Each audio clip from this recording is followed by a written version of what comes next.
Esdras y Nehemías. Los libros de Esdras y Nehemías narran el regreso del pueblo de Dios a Jerusalén. Vemos 3 etapas del regreso. En primer lugar, vimos que Zorobabel volvió bajo el rey Ciro de Persia con más de 42.000 personas con la intención de reconstruir el templo. Vimos que hubo un periodo de unos años en el que el pueblo paró de construir y los profetas Ageo y Zacarías vinieron a despertar al pueblo para que acabara la obra, y Dios les permitió acabar el templo en el año 516 a.C. Entre los capítulos 6 y 7 de Esdras hay unos años en los que los eventos del libro de Esther, que estaremos leyendo esta semana, tuvieron lugar en la ciudad de Susa, bajo el rey de Persia. Esdras, del 7 al 10, nos narra la segunda etapa del retorno del pueblo, cuando el sacerdote y escriba Esdras fue a enseñar la ley de Dios al pueblo y a instarles a que buscaran a Dios. Les amonestó especialmente sobre el pecado de mezclarse con los paganos de la zona que no seguían la ley de Dios. Como en ocasiones anteriores, el pueblo de Dios solía caer en la tentación de emparentar con los enemigos de Dios y eran atraídos a las prácticas que éstos seguían en contra de la voluntad de Dios. Esdras intercedió por el pueblo a Dios y enseñó la ley de Dios al pueblo. El libro de Nehemías nos presenta una tercera etapa del retorno del pueblo, cuando los muros fueron edificados. En este libro, Esdras ya está en Jerusalén y Dios nos presenta que al igual que hubo una construcción del templo y una enseñanza al pueblo sobre Dios, en esta última etapa del regreso de la cautividad hay una repoblación de la ciudad santa, pero más importante aún, hay una dedicación del pueblo de Dios para seguir y obedecer la ley de Dios. Nos narra Nehemías 8 que el pueblo se juntó a escuchar la palabra de Dios que compartió Esdras. Dice así: «Y se juntó todo el pueblo como un solo hombre en la plaza que está delante de la puerta de las aguas. Y dijeron a Esdras el escriba que trajese el libro de la ley de Moisés, la cual Jehová había dado a Israel. Y el sacerdote Esdras trajo la ley delante de la congregación, así de hombres como de mujeres y de todos los que podían entender, el primer día del mes séptimo.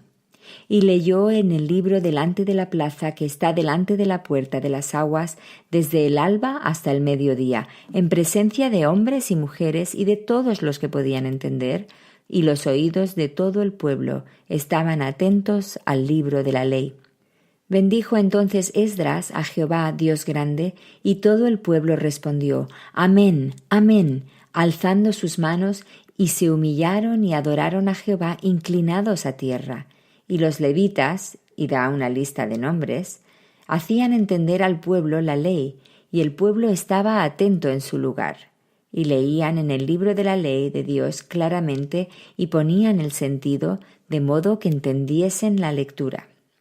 Esdras leía en hebreo, mas el pueblo se comunicaba en arameo, por lo que los levitas se aseguraban de que todos entendieran las palabras de la enseñanza. Luego les dijo: Id, comed grosuras y bebed vino dulce y enviad porciones a los que no tienen nada preparado, porque día santo es a nuestro Señor. No os entristezcáis, porque el gozo de Jehová es vuestra fortaleza. Nehemías 8.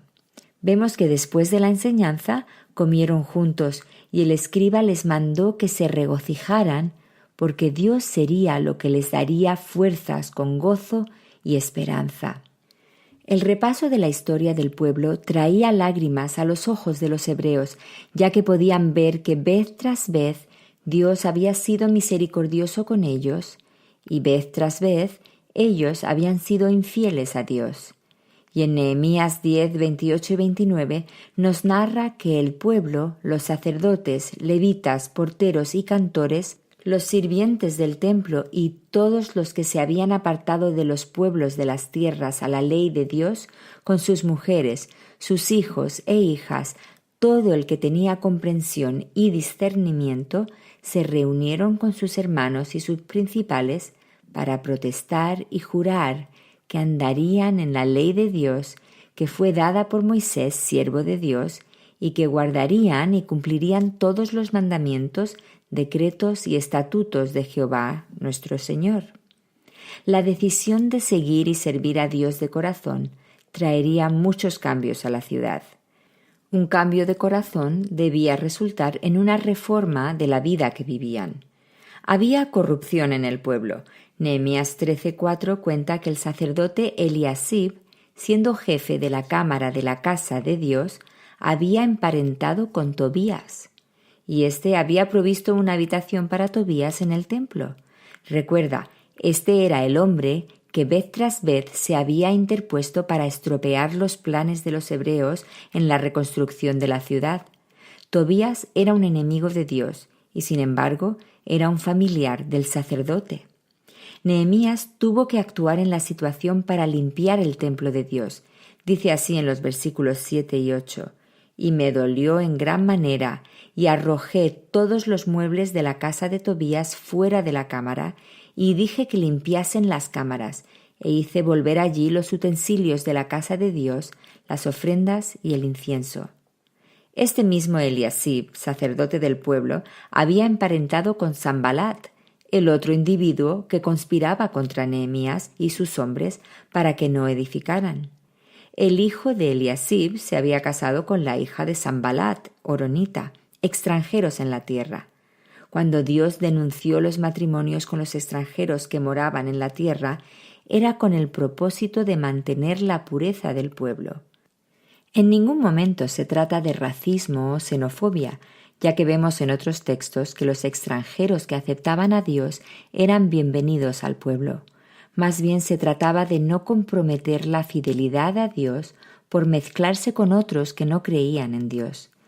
Nehemías incluso contó cómo el corazón del mismo rey Salomón fue tras dioses ajenos a causa de su matrimonio con mujeres que no conocían a Dios. Esto lo vemos en el capítulo 13, versículo 26. Nehemías tuvo que hacer reformas en la forma en que el pueblo estaba organizado. Habían dado dinero prestado a los más pobres y ahora les obligaban a pagar intereses, de modo que estos que habían tomado prestado se sentían esclavos a causa de las deudas. Nehemías amonestó a los que habían permitido esta situación y los instó a no oprimir a aquellos que tenían necesidad. Había también algunos que trabajaban y hacían negocio en el día de reposo. Tras ser amonestados, el pueblo pactó guardar el día de reposo para el Señor y respetar las leyes y los tiempos de Dios para su pueblo. Y vemos que el libro de Nehemías acaba con el pueblo de Dios de vuelta a su tierra y habiendo pactado una vez más seguir a Dios y obedecerle. Para concluir la reflexión sobre estos dos libros, quisiera enfatizar la importancia de mantener nuestras prioridades con nuestro enfoque puesto en Dios. El pueblo volvió a su tierra, tuvo la oportunidad de comenzar de nuevo, mas vemos lo fácil que es desviarse tras las distracciones de la vida. Hemos visto que es fácil desanimarse por la oposición y dejar a Dios a un lado. Y también hemos visto que cuando hay arrepentimiento genuino, debe haber una reforma de nuestra vida. Si seguimos a Dios, se notará en nuestros hábitos de vida. Quisiera que mi vida fuera un reflejo de lo que mi corazón anhela, que mi andar diario muestre a aquel que reina sobre mi corazón.